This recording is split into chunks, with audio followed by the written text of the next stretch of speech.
বায়রা নির্বাচন 2024 থেকে 2026 উপলক্ষে এক মতবিনিময় সভা অনুষ্ঠিত হয়েছে। 11 নভেম্বর সোমবার রাজধানীর নয়াপল্টনে সংগঠনের নির্বাচনী কার্যালয়ে এ সভার আয়োজন করা হয়। এতে সভাপতিত্ব করেন মক্কা গ্রুপ অব কোম্পানিজ এর চেয়ারম্যান, মহাজোটের প্যানেল প্রধান এম এ রশিদ শাহ সম্রাট।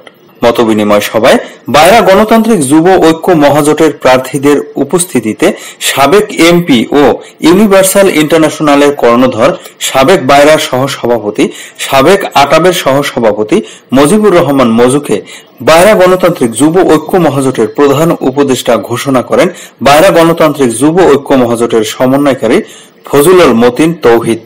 সংগঠনটির নির্বাচনী কার্যালয়ে আনুষ্ঠানিকভাবে দায়িত্বভার বুঝে নেন তিনি।